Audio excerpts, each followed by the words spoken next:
Do you live to show Him love and adoration above all else? Because if not, it's just words coming out of your mouth, and it means nothing. See, worship is an action. Love is a verb, something we do. It's not about what we say. We're great as Christians at saying all the right things, aren't we? But the real question is, what do we do? How do we live our lives? What truly is number one? I think it's fair to say that whatever it is that takes highest priority in our life, whatever it is that we honor above all else, is something that we worship. And if that person or thing is anything but the one true God, then the truth is it's an idol. It's an idol. Let me just also say this, though, that most of us don't consciously choose to worship idols. Okay? We don't wake up one day and say, I think I'm going to find an idol to worship today. Sounds like a good thing. Listen to what it says in Deuteronomy chapter 4, verses 16 to 19. He says, "So do not corrupt yourselves by making an idol in any form, whether of a man or a woman, an animal on the ground, a bird in the sky, a small animal that scurries along the ground, or a fish in the deepest sea. And when you look up into the sky and see the sun, moon, and stars, all the forces of heaven, don't be," what does he say? "Seduced into worshiping them." See, most of us don't make a conscious choice to worship idols, but we're seduced into worshiping them. As I already said, we were created to worship, and so our souls are longing for something to worship. Our souls are longing to be filled. We're looking for that thing or those things that will fill that void in us. We have to worship something. That thing or those things that will give us meaning and purpose. What is it? We've got to find it. We have to fill that void. Why are we here on earth? What's our meaning? What's our purpose? And that drives us in so many things we do. And when we don't fill our souls with God as we were intended to, the truth is we will be seduced into trying to fill our souls with all sorts of counterfeit things. We will. No way around it. You were created as a worshiper. You were created to worship. And if you do not fill that void in your life, that need to worship, with the thing you were created to worship, you will fill it with something else. That's why so many people have lives that are so full of so many things, and yet deep within, their souls are completely empty. They're dying inside because they're searching for that thing. This is really important because when we're seduced into worshiping something without even realizing it,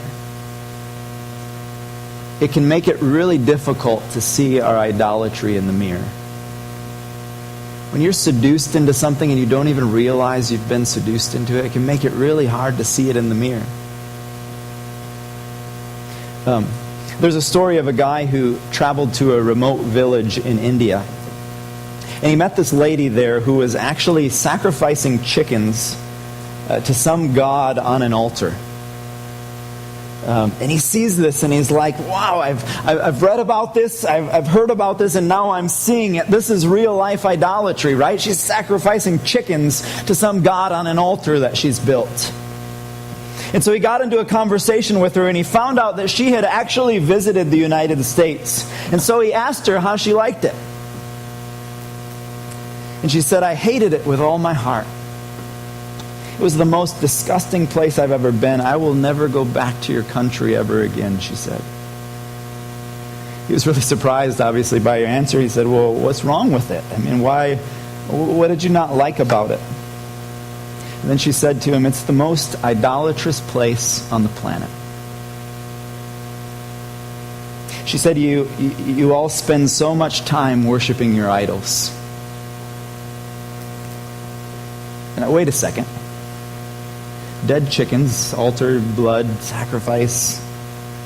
And we're the idolatrous ones? So he asked her, well, what do you mean by that? She said, oh, you have so much idolatry everywhere. She said, for one thing, you all worship your stomachs. She goes on, let's just be honest, most of you are overweight. Why? Because food is your God. You talk about it, you dream about it, you're consumed by it, and you've got mega stores with aisles and aisles of food to make you fat. Every corner has multiple restaurants all over it, and all you do is eat the things that make you fat. Idolatry, she says. She went on, and in your whole sports thing, she said, it's pathetic how you've got multi-million-dollar facilities, and then you fat people dress up in someone else's uniforms and paint your faces and go and cheer as if you could really catch a ball. It's idolatry.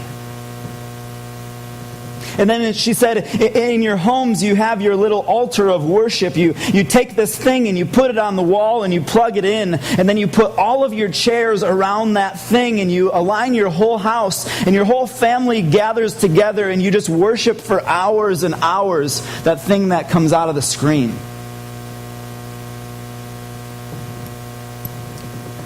And I'm struck by the irony of this story that she couldn't see her own idolatry. And so often we can't see ours. But we've been seduced into elevating even what might be good things to become supreme things. And without even knowing it, we lift these things above God in our own hearts.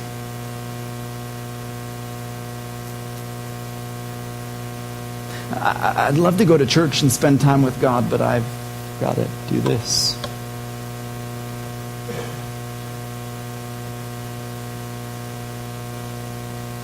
I'll go to church as long as we're done by this time because the game's on and I don't want to miss the game.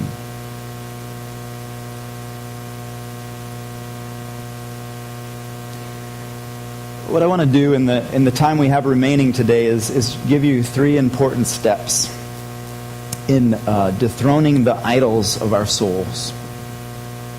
Dethroning the idols of our souls. The first thing we need to do, and we've talked about it some already, is to identify the idols of our souls.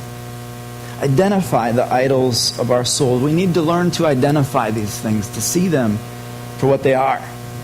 What is it that, if we're really honest, has taken the place of God in our lives? What is it that's become too important, too valuable? What is it that perhaps has become a sacred cow to us? Maybe without us even realizing it. Now here's the challenge. As we said, these things are not always easy to see in the mirror. And it can be very easy for us, and here's where you've got to fight and you've got to wrestle against the temptation. It can be very easy for us to come up with all kinds of reasons and to justify and to rationalize why these things are not idols in our lives. And the truth is, we can have a lot of things in our lives that are important and meaningful to us that are not idols. Okay, it's not that everything that's valuable and meaningful to us are necessarily idols in our lives, but I'm guessing that in almost all of our lives, there are things that have become so important that they're actually very, very dangerous to our souls. And we don't even realize it. We're flirting with a rattlesnake on the porch because we're drawn into the rattle. So what I want to do is give you 3 questions you can ask that can help in this process of identifying the idols of your soul. How do we even begin to identify the thing? Let me give you 3 quick questions. Number 1, how do you spend most of your time? How do you spend most of your time? Number 2, how do you spend most of your money? How do you spend most of your money? And number 3, what do you talk about the most? Now, the answer to these questions, it is not the magic solution to identifying our idols, okay? It's not that we can never spend our time and money or have conversations about anything but God. That would be absolutely ridiculous, right? That's not what we're getting at here. But these things are indicators. They're indicators of where we're really at. Because let's be honest, right? We spend time on the things that matter most to us, don't we? We spend our time on the things that matter most to us. And we spend money on the things that we value the most. We do. We invest our money in things that we value.